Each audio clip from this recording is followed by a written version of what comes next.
An entity is over because I have significant influence.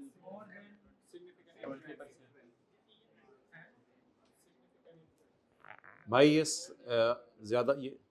ज्यादा लोग गलत जवाब दे रहे हैं because I am owning more than 20% share. ये बिल्कुल गलत जवाब है। एंटिटी एसोसिएट हमारी तब बनती है जब हम उसके ऊपर कौन सा इन्फ्लुएंस रखें, because we have significant in operating and administrative, पता नहीं पॉलिसी डिसीजंस एक लफ्ज लिखा हुआ था, तो मेरा सिग्निफिकेंट इन्फ्लुएंस है। सिग्निफिकेंट इन्फ्लुएंस कई तरीके से बन सकता है। 20 या 20% से ऊपर शेयर खरीद लें तो भी सिग्निफिकेंट इन्फ्लुएंस बनता है। अगर आपके 10% शेयर खरीदे हैं और आपने एक डायरेक्टर उसमें अपॉइंट किया हुआ है तो भी आपका सिग्निफिकेंट। तो ऐसे भी सवाल आया करेंगे कि 12% हमने उसके शेयर खरीदे हैं और हमारा एक डायरेक्टर है, तो हम कह दिया करेंगे ये भी हमारी एसोसी, क्योंकि हमारा इसके ऊपर अब क्या चलता है, क्योंकि एक डायरेक्टर हर दफा मीटिंग में हमारा बैठा होता है, या एसेंशियल टेक्निकल इंफॉर्मेशन ट्रांसफर हो रही हो, मेजर ट्रांजैक्शंस हो रही हो between parent and associate. Done. Now an entity से मुराद a PTCL is an entity is over associate, वो तो एसोसिएट होगी ना। an entity is over associate, एक एंटिटी हमारी एसोसिएट है। Now we will in our separate financial statement and consolidated financial statements,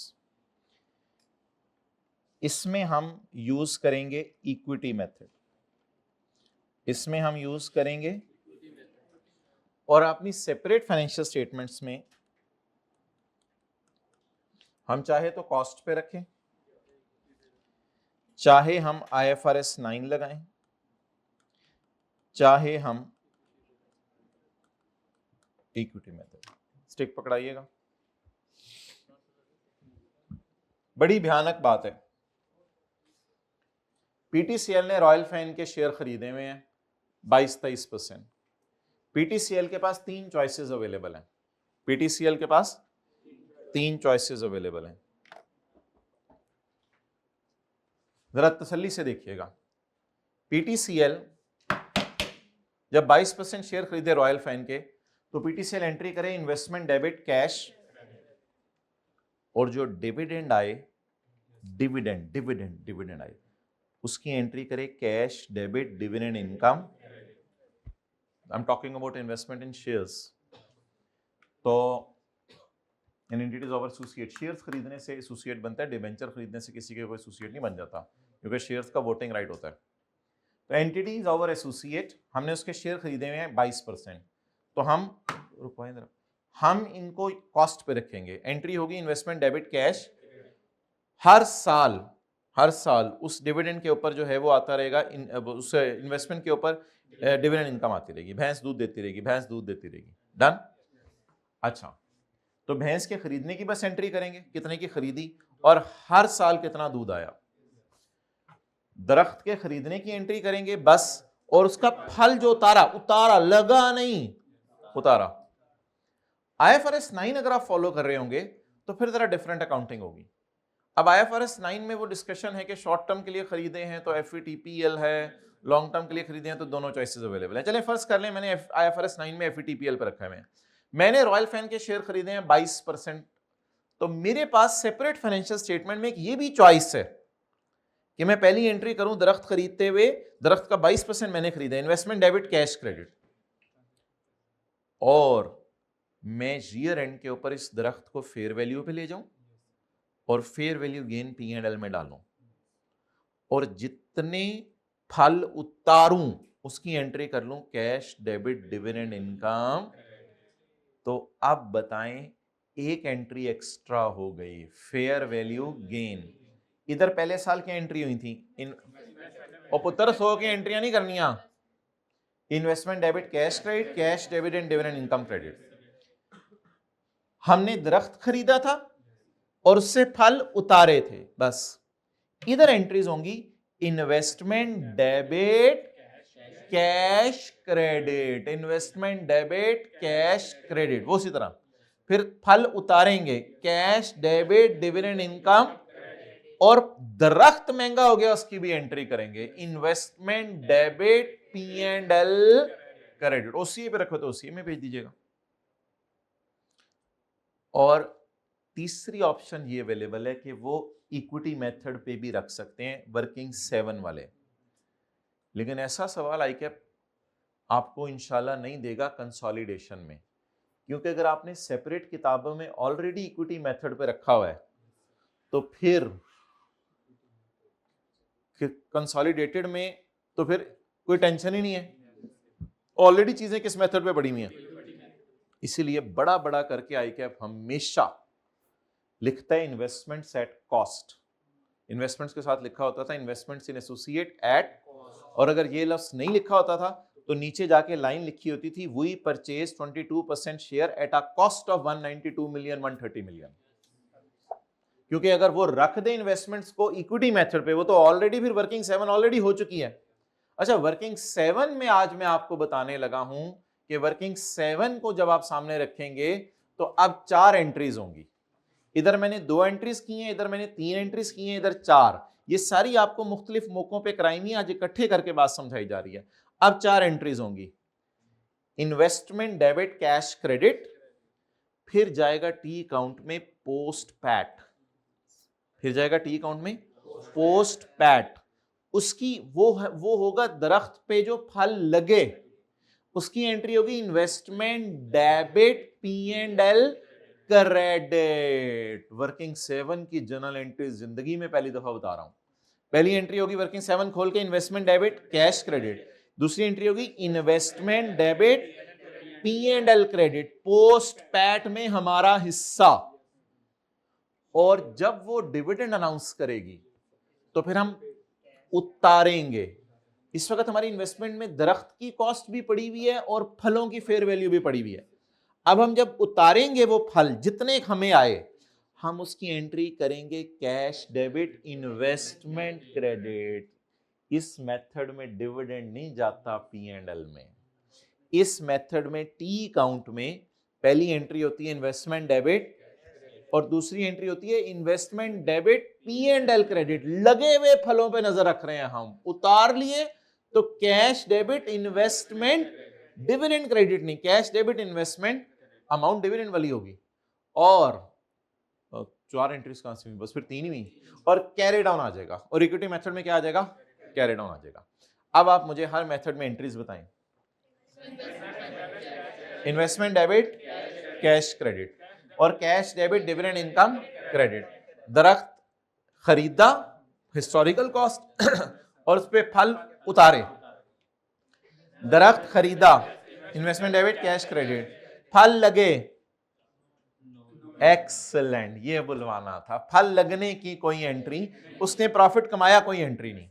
फल उतारे कैश डेबिट डिविडेंड इनकम, और ईयर एंड पे दरख्त महंगा हो गया तो टी अकाउंट बनाइएगा दरख्त का और carry down.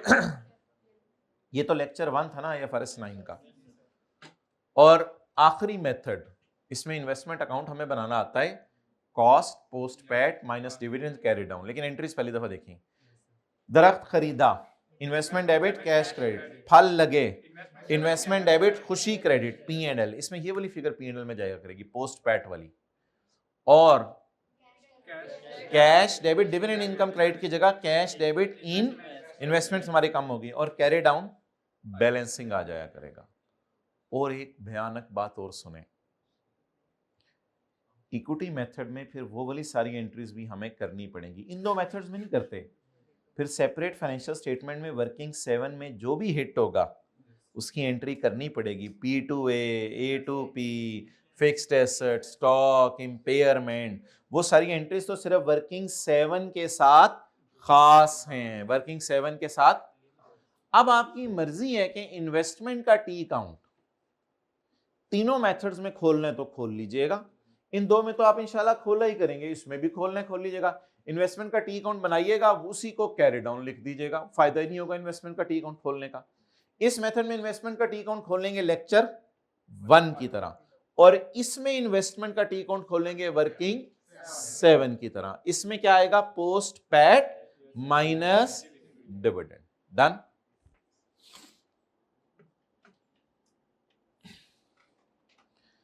Hand written page निकालें, चलिए नोट करने के लिए इसके साथ लिखें हैंड रिटन पेज 4 जो हमारी बुक में है।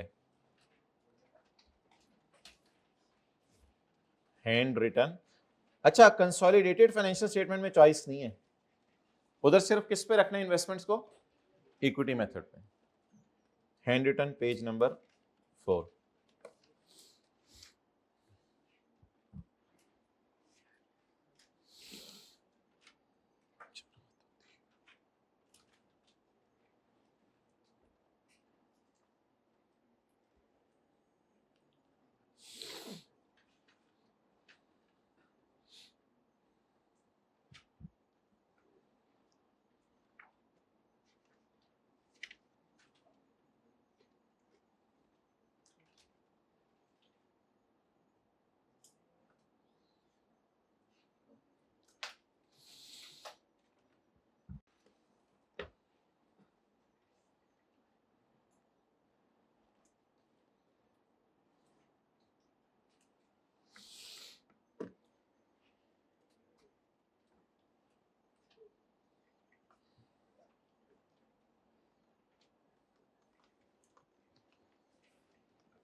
एट कॉस्ट रख लें चीजों को, एट IFRS 9 रख लें चीजों को, और इक्विटी मेथड रखें। अच्छा अगर IFRS 9 में उसने बताया ही नहीं कि शॉर्ट टर्म के लिए या लॉन्ग टर्म के लिए, तो डिफॉल्ट मॉडल वैसे कौन सा है IFRS 9 में? बस FVTPL पर रख दिया करेंगे, अनलेस के कह दे FVTOCI।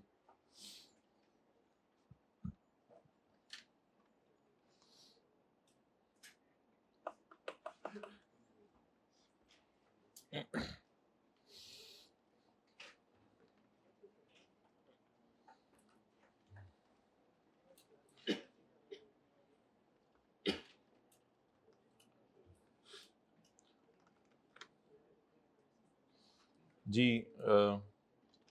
Hand written page IFRS 9 का।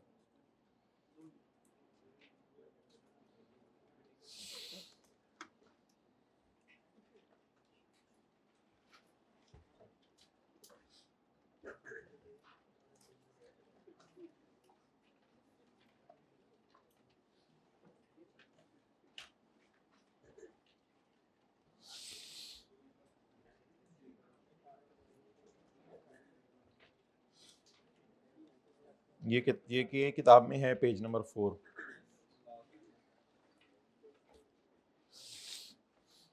ये ऊपर डायग्राम ना देखिएगा, इसको हमने रिवाइज करके बना दिए, ये अब नहीं एप्लीकेबल, इसको छोड़ें। बस क्वेश्चन रेलिवेंट है, ऊपर सारा काट दें।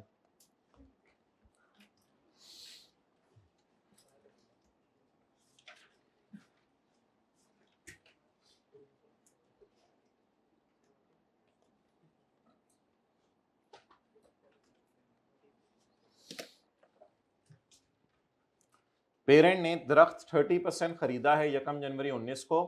दोनों कंपनीज का ईयर एंड है 31 दिसंबर। Following are the details. हमने 30% दरख्त खरीदा है 30 मिलियन देके। दरख्त पे सब लोगों के लिए जो फल लगे हैं वो 10 मिलियन के हैं। उसमें से सब लोगों ने मिल के जो उतारे हैं वो 4 मिलियन के हैं। और दरख्त साल के एंड पे हो गया है 32 का। दरख्त साल के एंड पे हो गया है 32 का। अब इससे पहले कि मैं टी अकाउंट खोलूं या और कुछ करूं, मुझे हाथ खड़ा करके कोई बंदा एट कॉस्ट की एंट्रीज बता दे। हाथ खड़ा करके एट कॉस्ट की, कैलकुलेटर जरा पकड़ लीजिएगा, एट कॉस्ट की एंट्री कोई बंदा बता दे हाथ खड़ा करके। कोई 1 मिनट हाथ खड़ा करके कोई एंट्रीज बता रहे? जी आप बताएं। नहीं, इन्वेस्टमेंट डेबिट कैश क्रेडिट 30 से, ये पहली एंट्री हो गई। दूसरी एंट्री किसी को इस मॉडल की याद हो? Cash debit dividend income. आपको क्या लग रहा है, डिविडेंड हमारा है या सबका है? एक्चुअल डिस्ट्रीब्यूटेड सबका है। तो हमारा कितना होगा वैसे? 4 इंटू, पहला मॉडल खत्म। ज़बानी बतानी है 3 से 4 मिनट में, आगे एंट्रीज भी कर देंगे, टाइम ज़ाया कर लेंगे। दूसरे मॉडल में क्या था? दरख्त खरीदा, फल उतारा, दरख्त महंगा हुआ। फल लगना नहीं देखना। अभी आपको पता है, अभी आपने जो एक जबरदस्त साइंस की है, इसमें आपने पैट को इग्नोर किया था और फेयर वैल्यू को इग्नोर किया था। इसमें आपने पैट और फेयर वैल्यू को इग्नोर किया था। अच्छा जी, पहली एंट्री इन्वेस्टमेंट, ये IFRS 9 lecture 1, investment debit cash credit, और उसका शेयर ईयर एंड पे, fair value of shares at year and, ये तो हमारे शेयर्स ही होंगे ना, क्योंकि जो हमने खरीदे हुए। तो 30 से 32 पे चले गए। इन्वेस्टमेंट डेबिट P&L, और एक एंट्री जो आपने पहले की बनाई हुई है, cash debit dividend income credit. और आखिरी बता दें model working 7, investment debit cash credit 30 से 10 का 30%। ओए शुक्र है यकम जनवरी लिखा हुआ है, 6/12 8/12 नहीं करना होना। पोस्ट पैट 1 साल का। Investment debit P&L, cash debit in 3 से, कैश डेबिट इन्वेस्टमेंट क्रेडिट 1.2 से। फेयर वैल्यू पे नहीं लाना वर्किंग 7 में, वर्किंग 7 पे फेयर वैल्यू पे नहीं लाना। डन? अच्छा जी, अब मुझे आप ये बताएं कि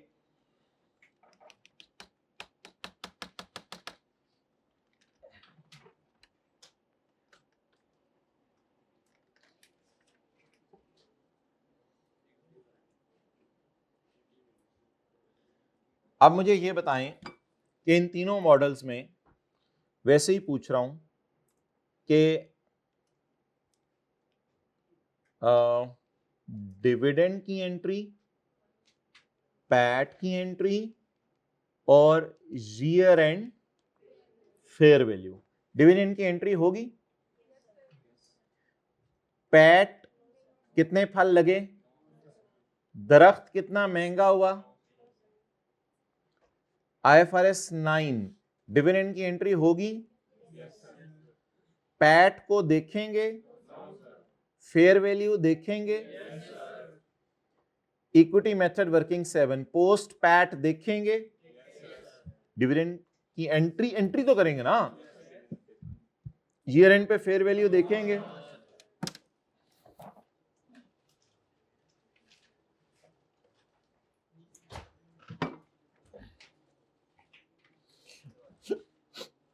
अंकल मैंने जगह नहीं छोड़ी थी इतनी।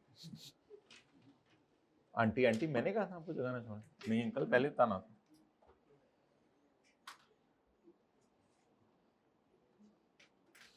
अटैच कर देंगे ये डायग्राम आज इंशाल्लाह, चिस्पा कर देंगे।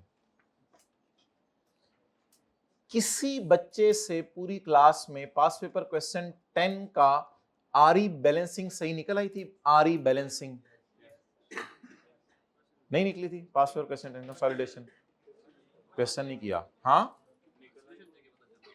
सॉल्यूशन देखिए पता, उसमें कोई 1-2 फिगर गलत हुई होगी ना, आरई नहीं निकली थी बस।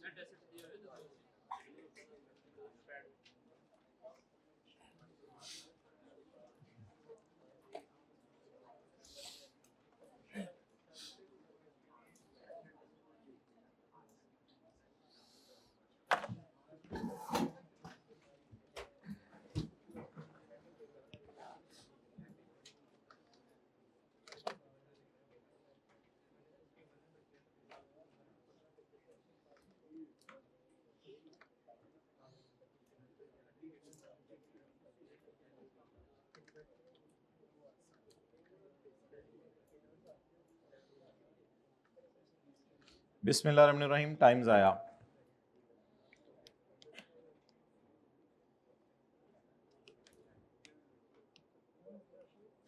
पहला मॉडल कौन सा है? सवाल में कोई रिक्वायरमेंट भी दी हुई है? नहीं, सवाल में रिक्वायरमेंट नहीं दी हुई। सेपरेट फाइनेंशियल स्टेटमेंट्स में हमारे पास 3 चॉइसेस हैं, हम किस पे रख लें चीजें? Cost, IFRS, equity method.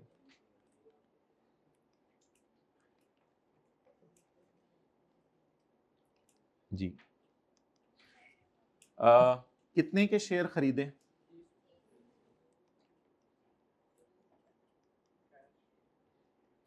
Shares को रखना किस पे है? चलो चलो, बहुत अच्छा हो गया, बहुत अच्छा हो गया। मैं एक रिदम से एंट्रीज करूंगा ताकि आपको जरा बात समझ आ जाए। 1 जनवरी 19, इन्वेस्टमेंट डेबिट कितने से?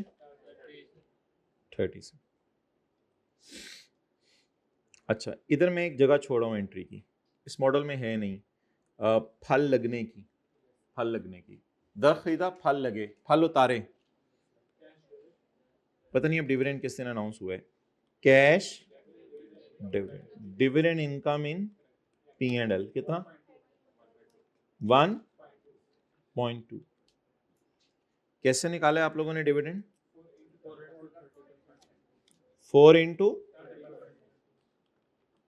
और एक एंट्री फेयर वैल्यू पे लाने की जगह छोड़ देता हूं। दरख्त खरीदा, फल लगे, फल उतारे, दरख्त महंगा हो गया।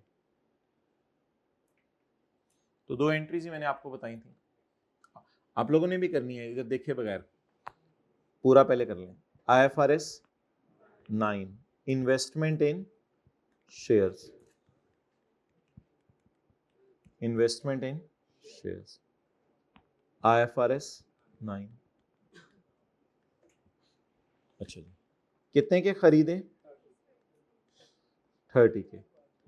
ईयर एंड पे गेन 2 का। खरीदने की एंट्री कितने से? 30 से। उसने प्रॉफिट कमाया, कोई एंट्री नहीं। उसने प्रॉफिट मुझे दे दिया डिविडेंड की फॉर्म में, डिविडेंड इनकम कहां जाएगी? P&L में। कितना? दरख्त महंगा हो गया, investment debit fair value gain कितना? टी काउंट से 2। Done. Working 7।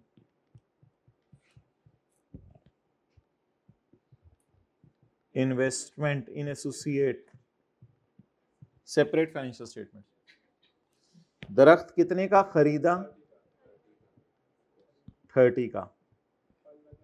PAT, post PAT ही ना, 10 इंटू 30%।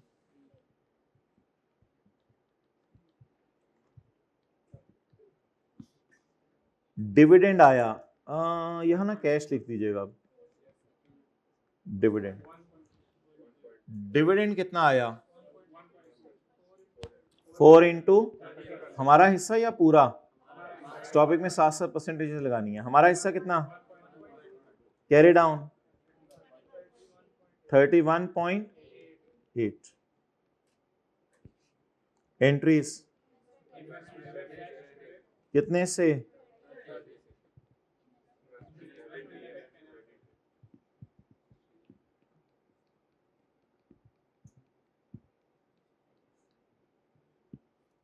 जी, दरख्त पे फल लगा, investment debit P&L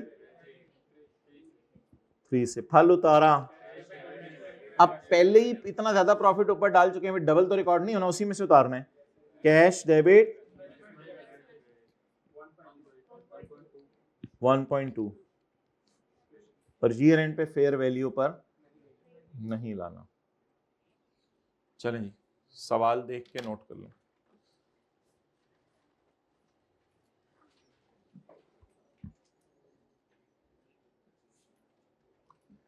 just focus for 10 minutes घर में, और इसको खत्म कर दीजिएगा आज। जैसे पहले दिन सीखा ना 5 वेटेड एवरेज, उस तरह का ये है, इसको बस देख के खत्म कर दीजिएगा।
अच्छा जी, अब कॉमनली मेड एरर्स, अच्छा नोट करेंगे।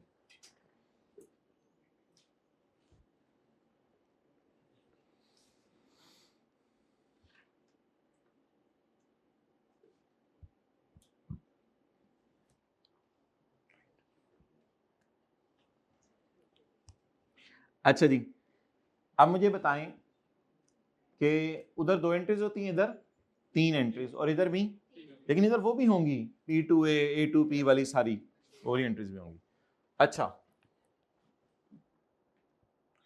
अब ये सारा सवाल इस अटेम्प्ट में आया था और उसने कहा था कि ये तीनों मेथड्स हैं, जरा इनकी अंग्रेजियां लिख दें। अंग्रेजी लिख दें, investments are made initially at cost and 30 million and dividend income will be recorded in P&L, investment will be made at will be capitalized at 130 million, dividend will be recorded in P&L, however at the year end a fair value gain will be recorded in investment account and investment will appear at 32 and a gain of 2 million will be recorded.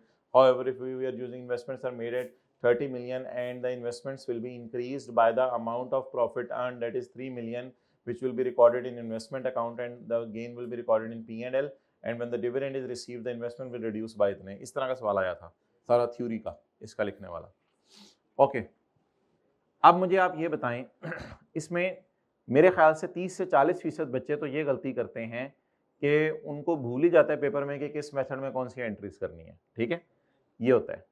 लेकिन तकरीबन 40-50% बच्चे 2-3 गलतियां कर जाते हैं, 2-3 गलतियां। एक गलती ये कि यहां पे 30% नहीं लगाते और 3/12 वगैरह नहीं लगाते, ये इस यहां पे आके गलती होती है। पोस्ट पैट का लफ्ज भूल जाते हैं, पैट खाली लिख लेते, पैट उठा लेते हैं, पोस्ट पैट नहीं उठाते।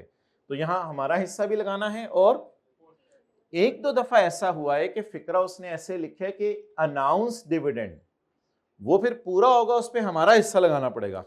एक दो दफा ऐसा भी हुआ है उसने लिखा है वी रिसीव्ड इतना डिविडेंड, तो फिर वो हमारा, तो कभी कभी ये फिगर 1.2 दे देते हैं और कभी कभी ये फिगर पूरी 4 दे देता है कि 4 पे 30% लगाते हैं। तो ये बड़ी कॉमनली मेड एरर्स हैं। इस फिगर में मेजॉरिटी लोग गलती करते हैं और इस फिगर के अंदर मेजॉरिटी लोग गलती करते हैं। यहां कौन सा पैट लेना है? Post PAT. यहां डिविडेंड में हमारा हिस्सा, पोस्ट पैट में भी हमारा हिस्सा, डिविडेंड में हमारा हिस्सा। अब इंग्लिश की मार वो मारा करेगा, मेजॉरिटी लोग ये गलती करते हैं। तो ये दो फिगर्स जो हैं वो बड़ी क्रिटिकल हैं, इन दोनों फिगर्स में मेजॉरिटी लोग गलतियां करते हैं। बाकी P&L बैलेंस शीट तो घर जाके देख लीजिएगा, मैंने बनाया हुआ है। बैलेंस शीट में क्या जाएगा? 30, और P&L में सिर्फ जो फल उतारे हैं बस वो P&L में जाएंगे। इधर बैलेंस शीट में क्या जाएगा? 32। P&L में दो चीजें जाएंगी, जो दरख्त महंगा हुआ है वो भी, और जो फल उतारे हैं वो भी। इधर बैलेंस शीट में कितना जाएगा? 31.8। इन द एंड ये भी लिख के आना था कि बैलेंस शीट में इतना जाना है, इतना जाना है, इतना जाना है। अच्छा, जब अंग्रेजी का सवाल आए तो फिर पूरी बात बताए ना। और बैलेंस शीट में ये जाएगा, और P&L में सिर्फ एक चीज जाएगी, ना दरख्त का महंगा होना जाएगा और ना फलों का उतारना जाएगा। ये बहुत बड़ी नजर है, हमारी नजर सिर्फ उसकी इक्विटी पे है। इक्विटी से मुराद होता है या आरी, और अगर P&L है तो प्रॉफिट, तो हमारी नजर उसकी प्रॉफिट के ऊपर जाएगी, हमारी नजर उसके प्रॉफिट के ऊपर जाएगी। डन?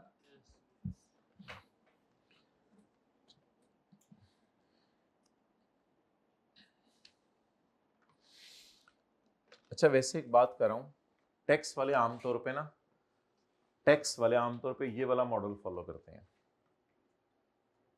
लेकिन एक छोटा सा मसला आता है, डिविडेंड उन्होंने अलग रेट लगाना होता है और हमने 30% नहीं 12-13%। तो टैक्स वाले आमतौर पे ये मॉडल फॉलो करते हैं, टैक्स वाले ये वाले मॉडल्स फॉलो नहीं करते। तो टैक्स वाले आमतौर पे चीज़ों को किस पे रखेंगे? Normally tax authorities will follow rules like cost model, और ये मैंने P&L और बैलेंस शीट दोनों के बनाए हुए। ये क्या है? दरख्त की हिस्टोरिकल, ये क्या है, जो फल हमने उतारे, ये क्या है, दरख्त की आज की फेयर वैल्यू। फल लगे नहीं है ना, दरख्त महंगा हो गया, फल लगे नहीं है, लगे लगे जो फल उतारे, ये क्या है, जो फल लगे। और दरख्त की ये जो कैरेड डाउन, तो फिर मैं हिस्टोरिकल कॉस्ट भी नहीं कहूंगा, अंडर इक्विटी मेथड दरख्त 31.8 का है। तो we should have strong grip के पीएनएल में क्या जाना है, बैलेंस शीट में क्या जाना है, किस में क्या जाना है।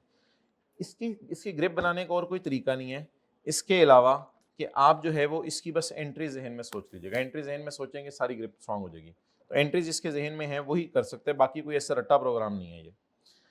तो बता दें सेपरेट फाइनेंशियल स्टेटमेंट्स में हमारे पास कितनी चॉइसेस अवेलेबल थी, 3 चॉइसेस अवेलेबल थी। Done, okay.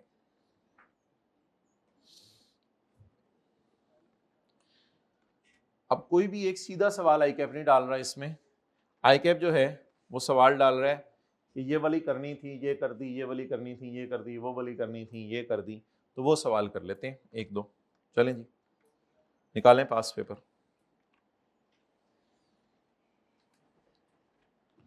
कौन सा पेपर है जी बताएं।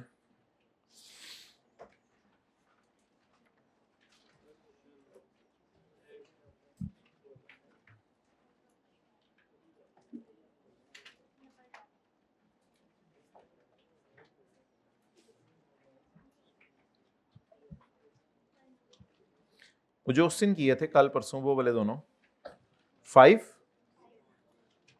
5।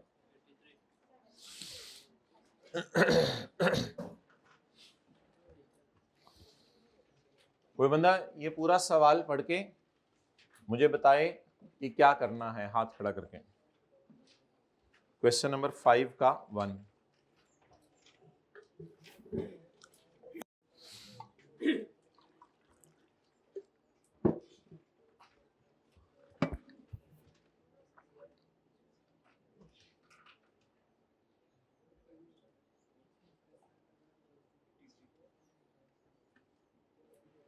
मेरे ख्याल से सब कुछ दे दिया है, डिविडेंड भी दे दिया है, प्रॉफिट भी दे दिया है, और दरख्त की फेयर वैल्यू भी दे दिया है।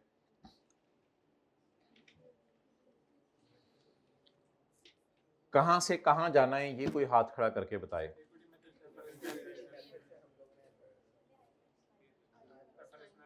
किस से किस तरफ जाना है, किस से किस तरफ।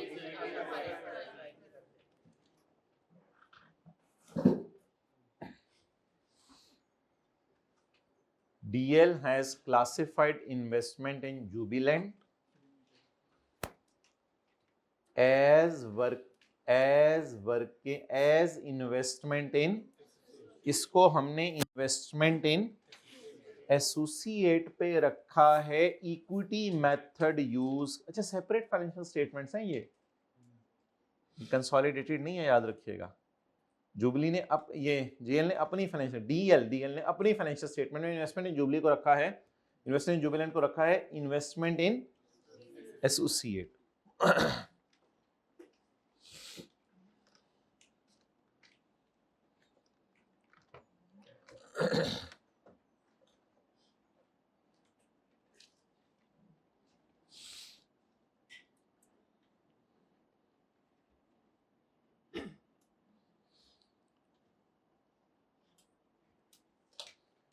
कहते हैं इसको हमने अपनी एसोसिएट कहा है। और फाइनेंशियल स्टेटमेंट कौन सी है,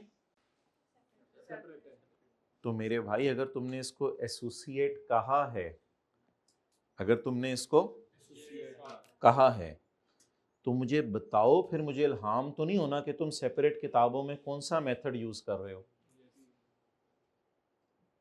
इसमें कोई डिफॉल्ट मेथड नहीं है, सवाल बताया करेगा, हमें नहीं इल्हाम होना कौन सा मेथड यूज कर रहे हैं। उसने एक बड़ा सा लफ्ज लिखा है, कहते हैं मैंने इन्वेस्टमेंट्स को कंसिडर कर लिया, ये मेरी एसोसिएट्स हैं, बताओ फिर मुझे कौन सा मेथड यूज कर रहे हो।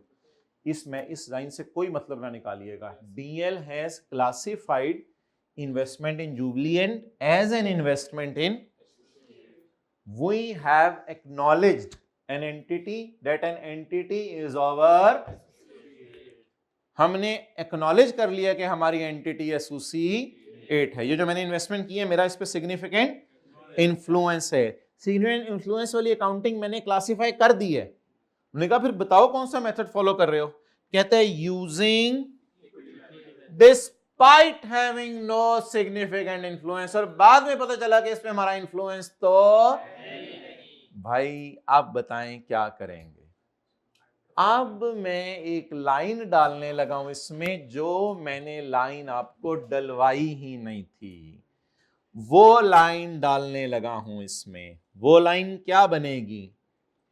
इफ एन एंटिटी, बोले if an entity is not our associate. If an entity is not our associate, means no significant influence. No significant influence. अब मैं कौन सा मेथड फॉलो करूं? अगर मैंने किसी कंपनी के शेयर खरीदे, कंट्रोल तो मेरा है ही नहीं, वो तो सवाल ने बताया ही नहीं। सवाल कहते हैं कि बाद में पता चला कि मेरा इन्फ्लुएंस नहीं है इस पे। वैसे आगे उसने लिख दिया कि मैंने 15% शेयर उसके खरीदे में, यहां से भी पता चल गया कि आप पता है अब आपके पास एक ही मेथड है, वो मैंडेटरी है, वो है IFRS 9। आपके पास कोई चॉइस नहीं है।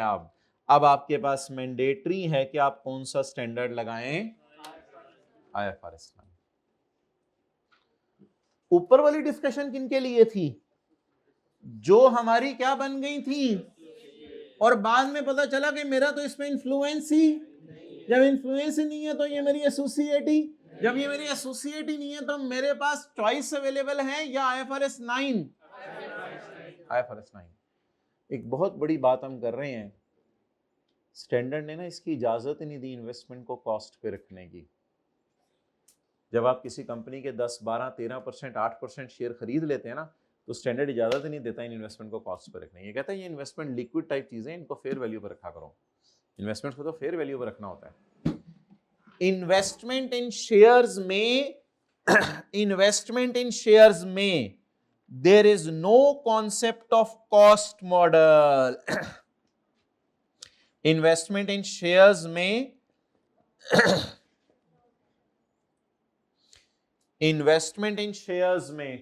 there is no concept of cost model. If an entity is my associate, अगर एक एंटिटी मेरी क्या है, तो मैं इन तीनों में से जो मर्जी करूं। If an entity is not my associate, then done.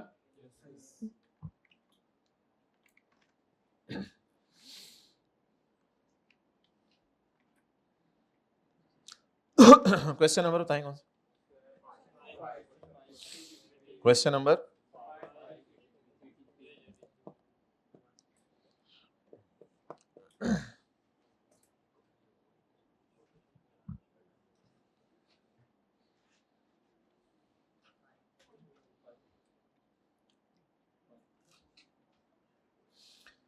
अब बताएं।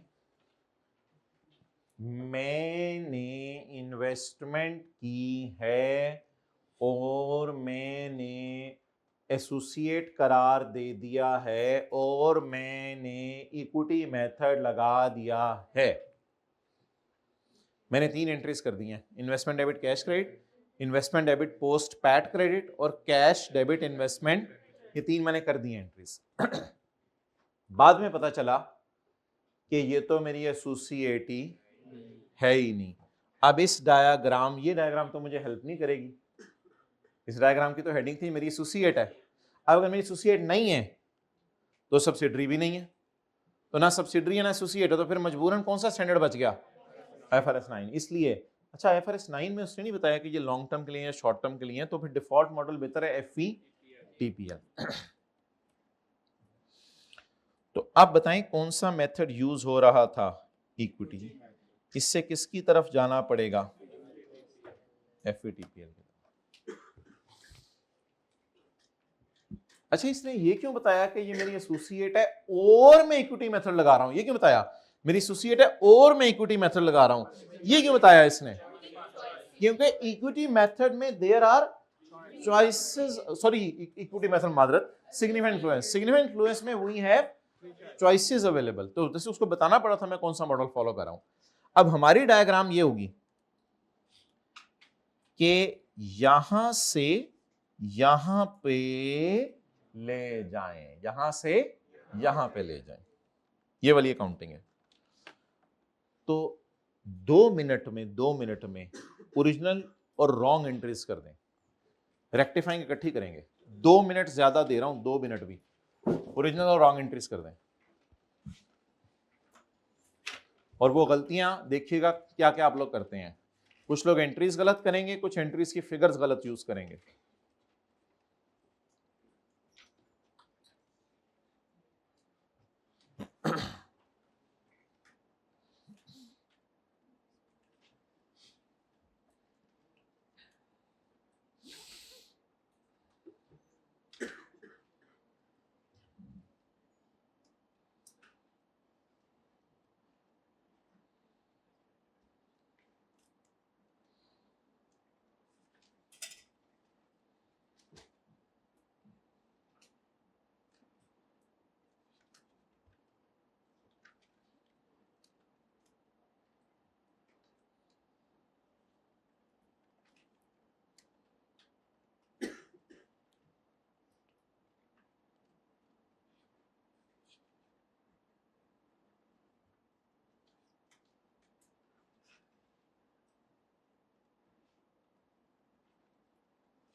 तसल्ली से ओरिजिनल एंट्रीज में लेक्चर 1 लगा दें, IFRS 9 का लेक्चर 1।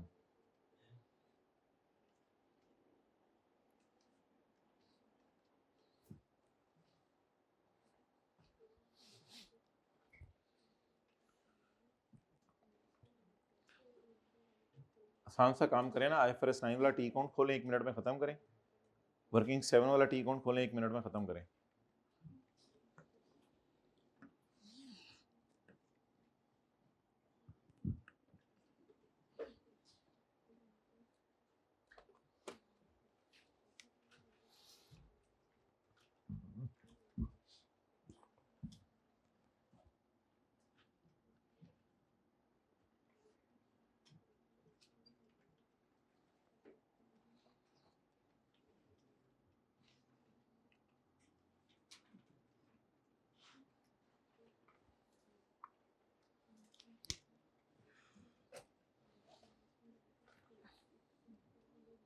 क्यों नहीं शुरू हो पा रहा, क्या चीज, वैल्यूज नहीं मिल रही, कितने का खरीदा नहीं पता चल रहा।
अच्छा जी, इधर ले आए कैमरा।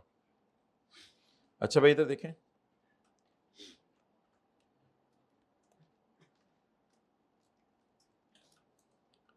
फेस वैल्यू बताएं शेयर्स की। नॉट गिवन, प्लीज प्लीज जुल्म ना किया करें, नॉट गिवन, क्योंकि अगर वो फेस वैल्यू देता फिर वो डिविडेंड की परसेंटेज देता। ये वो गलतियां जो लोग करते हैं, जो मैंने छोटी छोटी गलतियां बताई थी। डिविडेंड उसने अमाउंट में इसलिए दिया है क्योंकि सवाल के अंदर जो है फेस वैल्यू नहीं गिवन, फेस वैल्यू नहीं गिवन, सिर्फ परचेज प्राइस गिवन है। ऑन रकम February we purchase 40,000 shares at 80 per share, but what was the face value? Dividend याद रखिएगा, जिंदगी में हमेशा फेस वैल्यू पर निकालना है। वो तो अल्लाह इसका भला करे इसने फेस वैल्यू नहीं दी, वरना फेस वैल्यू डिविडेंड की परसेंटेज देता फिर ज्यादा मजा आता। इसने फेस वैल्यू और परसेंटेज दी या डिविडेंड की अमाउंट दे दी? बस अमाउंट दे दी तो हमें और क्या चाहिए। बाकी मुझे ये नहीं पता कि अमाउंट इसने सारे बिजनेस की दी है या मेरे शेयर की दी है, वो मैं फिर पढ़ के देख लूंगा बाद में। Face value not given. चलें, लेकिन शुरू यहां करते हैं परचेज प्राइस से। परचेज प्राइस गिवन है कितनी? 40,000 shares into 80 is equal to 3.2 million. What is this? Purchase price. Fair value किसी ने निकालनी है तो वो भी निकाल ले, फिर बाद में टाइम बच जाएगा। 40,000 इंटू, दरख्त श्रिंक हो गया है मुझे लग रहा है, दरख्त को नजर लगी। खरीदते हुए दरख्त 80 का था, अब ईयर एंड पे 70 का हो गया। चलें जी, पहले ओरिजिनल का टी काउंट बनाएं और फिर ओरिजिनल की एंट्रीज करते हैं। फिलहाल ये लाइनें पढ़ते हुए समझिए हम कौन सा मॉडल फॉलो कर रहे हैं, ओरिजिनल वाला, FVTPL। ऑन जकम Feb 2021 we purchase 40,000 shares representing 15% shareholding at 80 per share. इस 15% से आपको फर्क नहीं पड़ेगा, ऊपर से हमें पता चल गया नो सिग्निफिकेंट इन्फ्लुएंस। अब 40,000 इंटू 80 कितना आ गया? 3.2। यहां से शुरू कर दें। इन्वेस्टमेंट, इन शेयर्स का भी लफ्ज मैंने लिख रहा, इन्वेस्टमेंट कितने से? 3.2।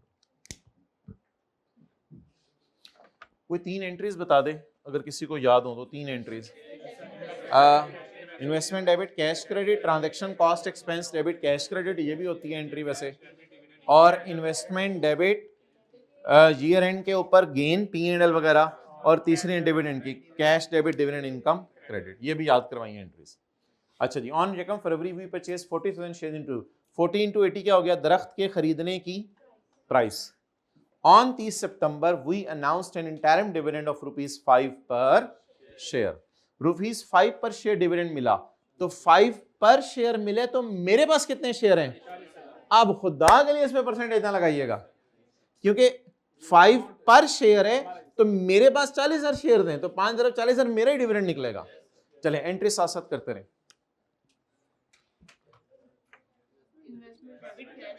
इन्वेस्टमेंट डेबिट, ये दरख्त खरीदा, कैश डेबिट कितने से? भाई मैं तो जरा तरतीब से चल रहा हूं ताकि आमने सामने वो वाला रिदम भी मेरा कायम रहे। दरख्त पे कुछ फल लगे होंगे वो मैं छोड़ रहा हूं जगह। कैश कितने शेयर्स? ठीक है, उसमें से मुझे कितना मिला?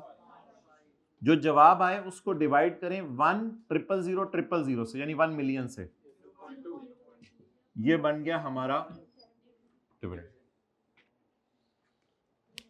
अच्छा वो देखें, एंट्रीज की तरतीब याद रख लें। खरीदा, दरख्त खरीदा, फल लगे, फल उतारे, दरख्त महंगा हो गया। इससे जरा आमने सामने भी करना आसान हो जाएगा आपको एंट्रीज। नहीं फल लगे छोड़ें, प्रॉफिट नहीं देखना, प्रॉफिट नहीं देखना। मैं को आपको रटे नहीं लगवा रहा, मैं तो एंट्रीज करवाना चाह रहा हूं। इस मेथड में प्रॉफिट नहीं देखना। IFRS 9 में ईयर एंड पे फेयर वैल्यू क्या होगी?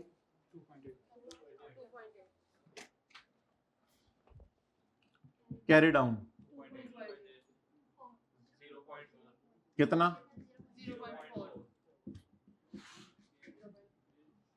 जी दरख्त सस्ता हो गया, एंट्री बताएं। P&L डेबिट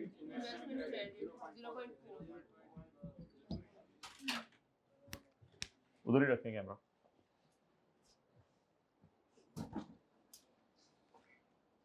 अब किसकी तरफ जाना है? Working number 7, wrong entries.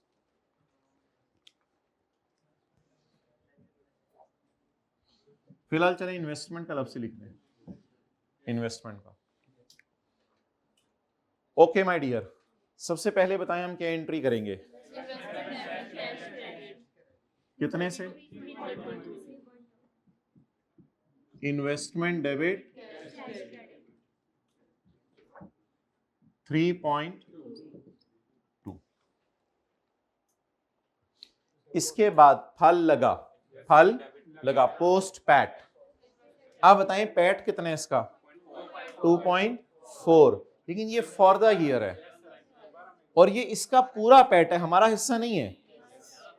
JL reported PAT for the year. इसमें दो मसले हैं, एक तो ये फॉर द ईयर है और दूसरा ये इसका पूरा है। अब मुझे दो फैक्टर लगाने पड़ेंगे, एक तो मुझे लगाना पड़ेगा 11 दिसंबर ईयर एंड है, एक मुझे 11/12 लगाना पड़ेगा और एक मुझे 15% लगाना पड़ेगा। ये कितने लोगों से थोड़ा सा गलत हो गया था, क्या नहीं लगाया था? 11/12 नहीं लगाया था। तो यहां पे मैंने हाईलाइट करके भी ग्रीन से बताया था, ये गलती होती है लोगों से जी। पोस्ट पैट P&L लिख लिया करें यहां पे ताकि एंट्री आपकी गलत ना हो। पोस्ट पैट 2.4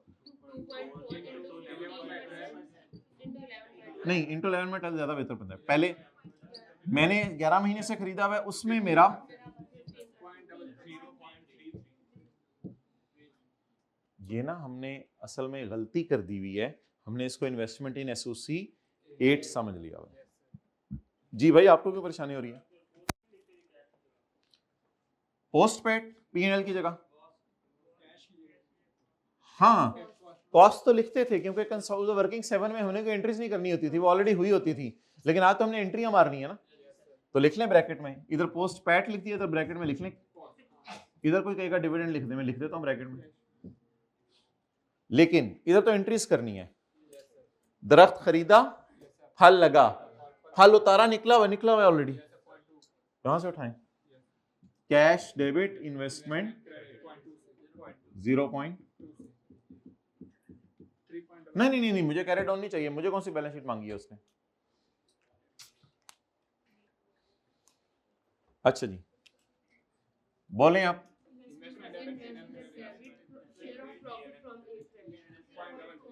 जान लो 0.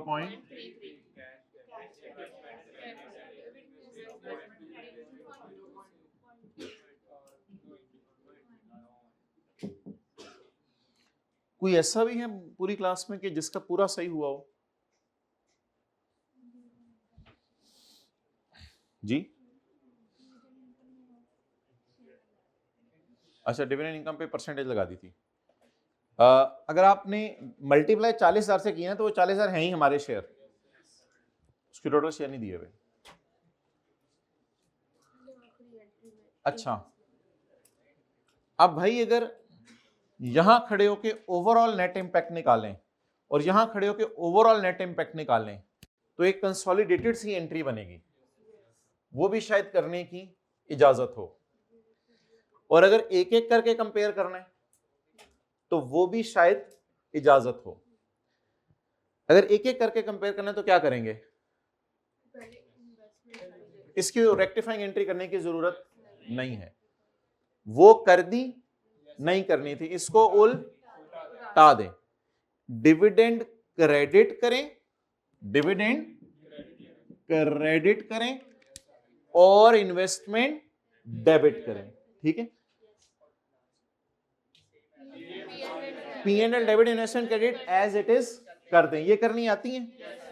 अच्छा, अब हम आई कैप का सॉल्यूशन खोलने लगे हैं, आई कैप की स्टडी टेक्स्ट से। मुझे नहीं पता हमने अपनी किताब में क्या किया हुआ है, क्या देखने के लिए सॉल्यूशन खोलने लगे हैं, कोई बंदा मुझे हिंट दे। आप लोग ये देखने के लिए अगर सोल्यूशन खोलना, आप ये समझ रहे हैं मैं सोल्यूशन देख रहा हूं कि अलग अलग उसने रेक्टिफाइंग एंट्रीज की हैं या उसने सबको इकट्ठा करके एक ही रेक्टिफाइंग एंट्रा मारा है इसलिए सोल्यूशन खोलने लगा हूं?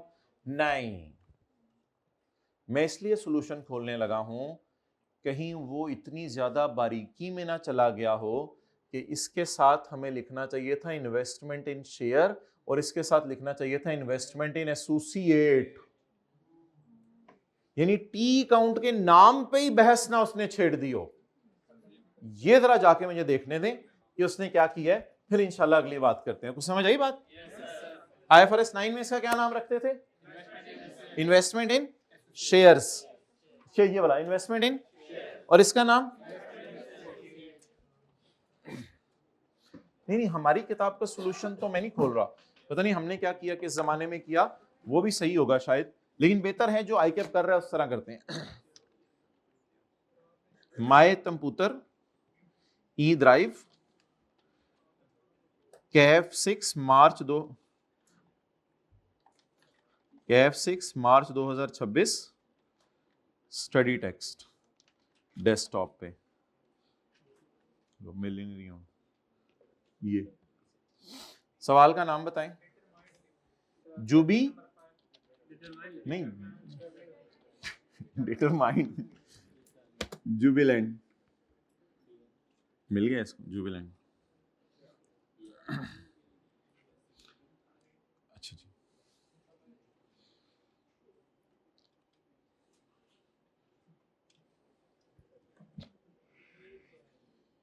इसमें तो उसने इफेक्ट मांगा हुआ है प्रॉफिट्स के ऊपर, तो फिर तो हमें टेंशन ही नहीं कि इन्वेस्टमेंट को उसने क्या किया है। चलें एक काम करते हैं, ये सवाल देखते हैं जिसमें रेक्टिफाइंग एंट्रीज मांगी हो। इसमें तो किस पे इफेक्ट मांगा हुआ है? प्रॉफिट्स पे। वो तो नेट नोट करके इंशाल्लाह, ये तो इसमें तो हमेशा ही बेशक ओवरऑल रेक्टिफाइंग एंट्री मार लिया करें जब इफेक्ट ऑन प्रॉफिट्स मांगा हो, फिर तो कोई टेंशन ही नहीं।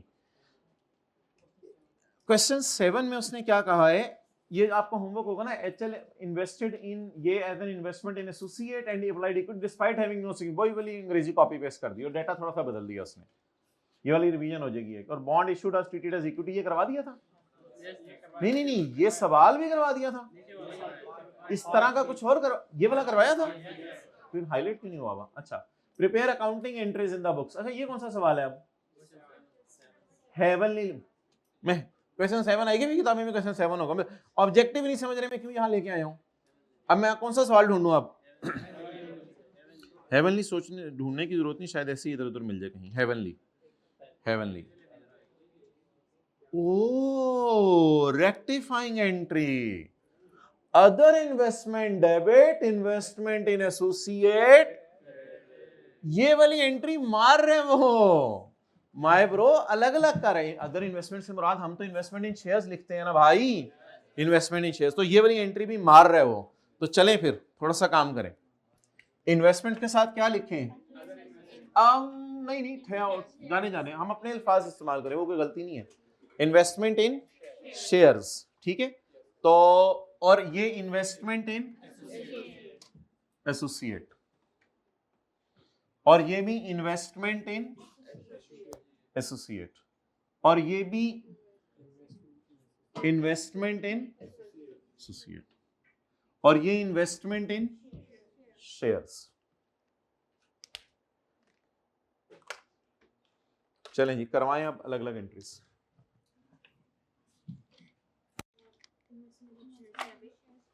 इसको क्लासिफाई करना चाहिए था IFRS 9 में, इसलिए रेक्टिफाइंग एंट्री बनेगी। अच्छा, रेक्टिफाइंग एंट्रीज वो बेचारा बंदा कर सकेगा जिसने ये तरतीब चला है, वरना वो तो फिर तरतीब में इसको ऊपर ला के रख देगा, फिर खुद ही परेशान होगा। समझ आ रही है ना बात की? तरतीब से चला मीन्स ये जगह खाली छोड़ी है और ये जगह खाली छोड़ी है, समझ आ गई बात? खरीदा, इसकी नरेशन बताएं। Purchase, profit, DV, fair value adjustment. Purchase, profit, dividend, investment in shares, debit, associate credit. कितने से? तो ये हेवनली वाला जो सवाल है होमवर्क का, इसकी एंट्रीज कल मैं घर से रेक्टिफाई खुद करके ले आऊंगा, फिर आपसे कंपेयर कर लेंगे। पता नहीं पीछे हमने कैसे की है, उल्टाने बस। P and L debit, investment in associate,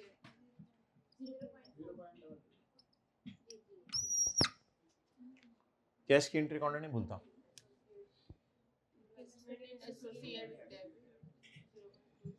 investment in associate debit और 0.2 as it is P&L debit, investment in share. Ji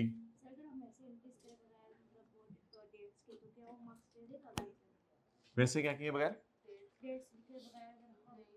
rectifying entries की तो डेट्स होती ही नहीं है। रेक्टिफाइंग एंट्रीज पे डेट डलती है ईयर एंड की। ओरिजिनल एंट्रीज में वो डेट्स मांगते हैं और लिखा भी करें, लेकिन ये ओरिजिनल वर्किंग में है, इसकी भी डेट्स नहीं लिखनी। जब ओरिजिनल एंट्री सवाल में मांगी हो फिर डेट्स लिखें, जब रेक्टिफाइंग एंट्री मांगी उनकी डेट 31 दिसंबर होती है। गलती आमतौर पे साल के एंड पे पता चलती है। Done, over.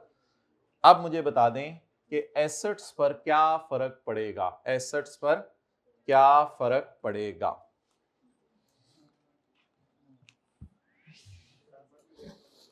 जी इसका हमने खोला, मैं यहां खोला था या फर्क नहीं स्क्रीन पे डाला था जी। कितनी अनएडजस्टेड फिगर्स हैं? हाँ जी, एसेट्स जी, एसेट्स बोले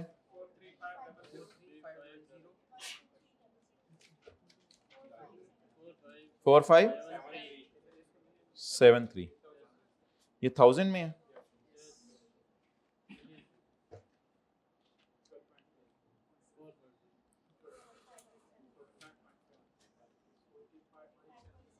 $45.7, हाँ तो पहले जो लिखवाया था उसके मुताबिक तो ये बन रहा है। डन।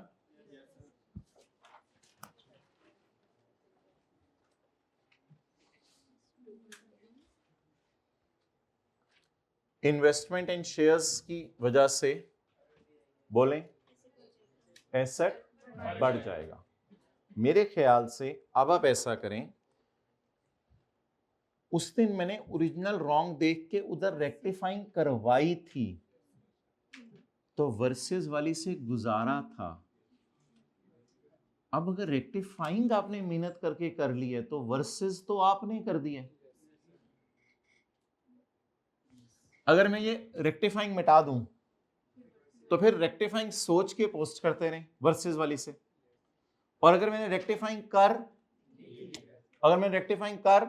यानी सेल डेबिट कर दी, रिटर क्रेडिट कर दी, रेक्टिफाइंग बस सेल को डेबिट कर दी, रिटर क्रेडिट करते।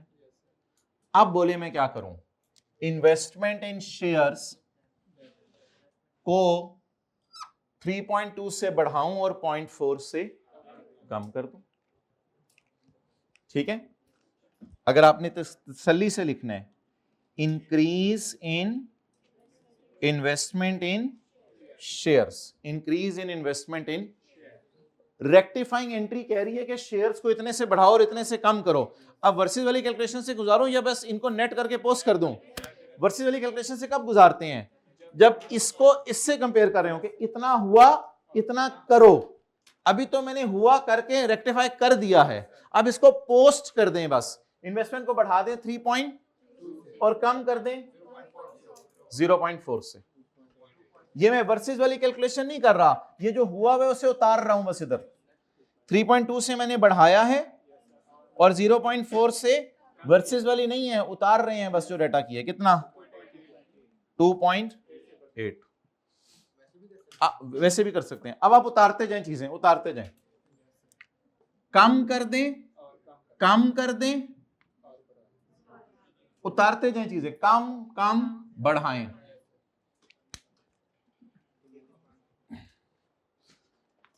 इन्वेस्टमेंट इन एसोसिएट, अच्छा कम कम कम -0.33, बढ़ाएं 0.2, 3 लिखने में शक, डिक्रीज। वैसे तो साइन भी लगा दी ना आपने। कोई समझ आ रही है क्या कर रहे हैं? वर्सेस वाली कैलकुलेशन से गुजारे हैं या बस उतार रहे हैं उनको फिगर्स को, उधर से लेके बस इधर आ रहे हैं? अच्छा, और कितनी फिगर्स मैंने यूज कर ली? 1, 3। P&L उतार लें, P&L उतार लें। अगर आपका ज्यादा बेहतर दिल चाह रहा है तो मेरे ख्याल से 3 लाइनें डाल लें, अगर ज्यादा तफसील से बताना है। कैसे? ये क्या हो गया? Reversal of profit, recording of profit, reversal of profit. लेकिन बेहतर है इन तीनों को इफेक्ट ही बताना है ना प्रॉफिट में। हम कौन सा रिवाइज्ड P&L बना रहे हैं? इन तीनों को भी उतार लें। गम, खुशी, गम, उतार लें, उतार लें। जी बोलें। गम -0., गम प्रॉफिट्स को क्या करता है?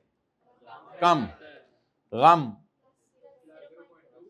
खुशी, गम -0.4। और इधर हेडिंग हम दे देंगे, वर्किंग को रेफर कर लो, रेक्टिफाइंग एंट्रीज। ये हमारा इफेक्ट हो गया। फिगर बताएं, पॉजिटिव है नेगेटिव है? कितना? 0.53। इसका नाम लिख दें डिक रीज इन प्रॉफिट। प्रॉफिट कम हो गया। पता नहीं ये मेहनत है इंट्रो FR1 में ही शायद कोई करता हो, पता नहीं इस तरह नहीं करता है इंट्रो FR1 में।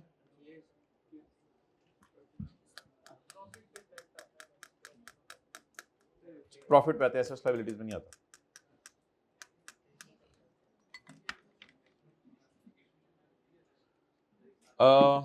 अगर आपने उधर एंट्रीज में कर दिया तो फिर इधर भी करें ताकि आदत बरकरार रहे।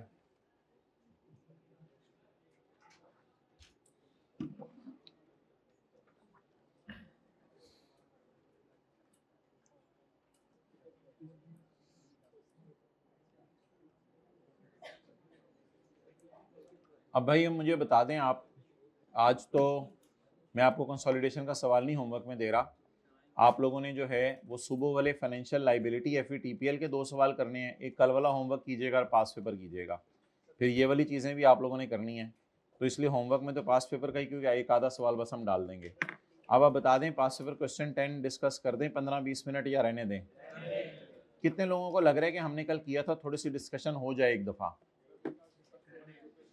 ठीक है, वो वहाँ परसों वाला क्वेश्चन अब कल करा दूंगा। क्वेश्चन 6 की थीम बता दूंगा दोबारा। ठीक है, जाएं फिर आप लोग कर लेते हैं। भाई कार्ड दूसरा ना लाओ, इसी को यूज़ कर लो, इसी को दूसरा कर लो।